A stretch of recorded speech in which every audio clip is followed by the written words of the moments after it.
What's up guys, it's Endymion, and today I want to talk about an ex-BioWare developer who's gotten themselves into the news with their comments on the Mass Effect live-action series, as well as what their reasoning is, and later on I'll be showing the results of a community poll based on this video's topic that you guys voted in that had a really surprisingly shocking result. So that's later in the video. But let's begin. So a few days back, game developer David Gator had some tweets he sent out regarding the Mass Effect series and the technical hurdles Amazon could run into that could alienate fans almost immediately. If the name sounds familiar, David Gator was a narrative designer and writer on various BioWare projects in the past. From Baldur's Gate 2, Star Wars Knights of the Old Republic, Dragon Age Origins, Dragon Age 2, and Dragon Age Inquisition. So it's safe to say this guy knows what he's talking about here. He's currently working in Australia on an indie game, but regarding his tweets, Mr. Gator said this, and quote, "I'm relieved to see that the Mass Effect Amazon deal is for a potential TV series and not a movie. Even so, the possibility, and likewise for Dragon Age, makes me cringe just a little. Unlike many fans who appear excited, let me explain. For starters, Mass Effect and Dragon Age have a custom protagonist, meaning said TV show will need to pick whether said protagonist will be male or female.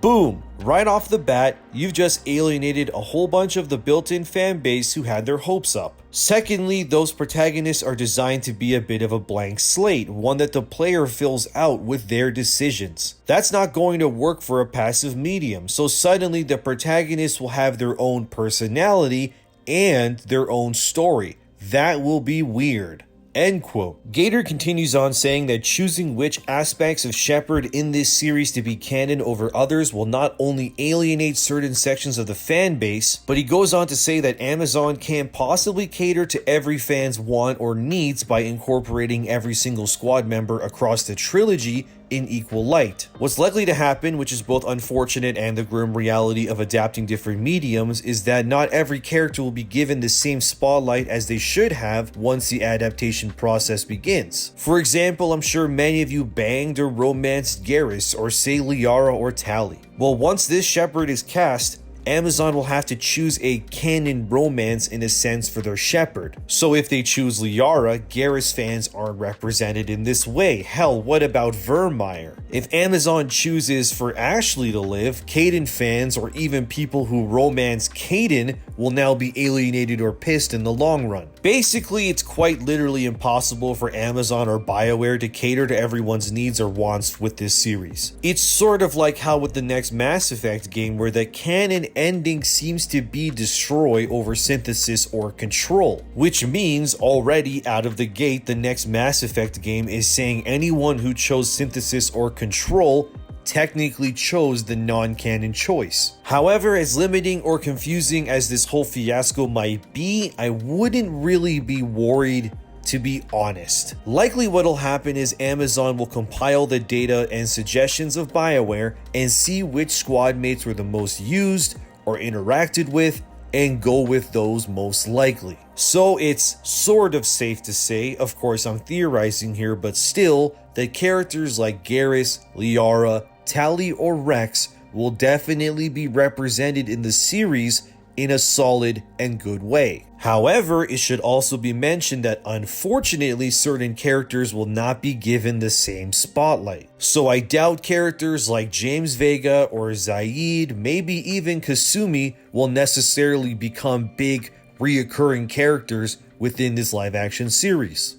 Thankfully, I do think Mass Effect is a big enough franchise and Amazon could develop spin-off series for the franchise as well. They could also make animated movies or series that explore smaller but nevertheless important moments in the Mass Effect series as well. Sort of like how Netflix has the Witcher TV show, but they also did an animated movie for The Witcher starring Vesemir, which I still haven't seen as of yet. Oh man, I have too many games and whatnot to play these days. I do not have enough time for everything.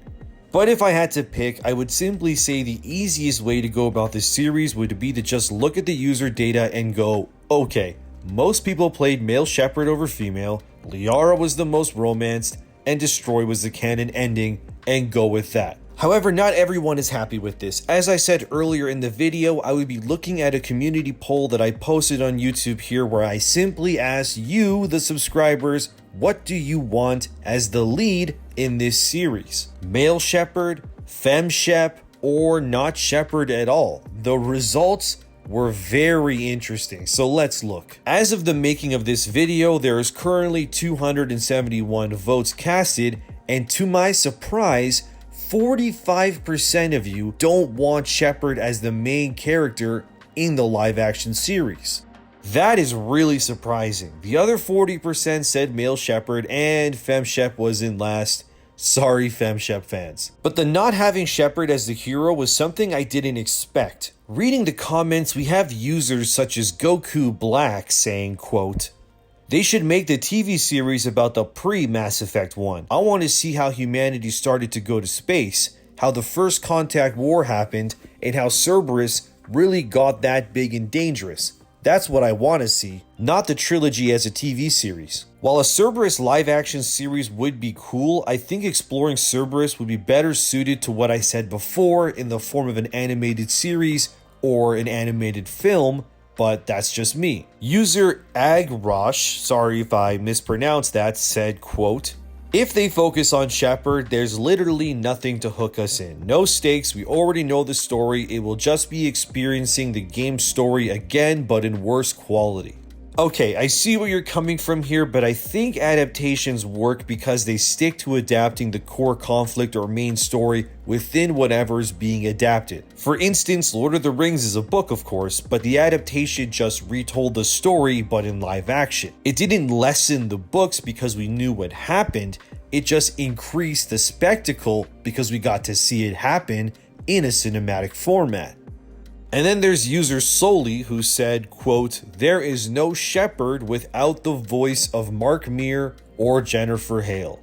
You see what I mean? It's going to be almost impossible for Amazon to cater to everyone. So I say pick the most used path and go with that, so at the very least you're pleasing the majority, and as alienating as it sounds, it's all you can really do in these instances if you want it to work. Because if you base something on something a minority of the fan base chose, you're undercutting the much bigger actual audience, which just seems backwards in terms of pleasing fans. I mean, there's plenty of examples of this in today's adaptations and remakes or whatever, where creatives focus on pleasing a minority instead of the majority, and the fan backlash is usually always insane. I mean, just look at that He-Man Netflix series, need I really say more? Also, I kind of want to make a video blatantly about the wokeness in today's media. Let me know if you want to see that. But I think if Amazon wants this to be successful, they need to not cater to the minority.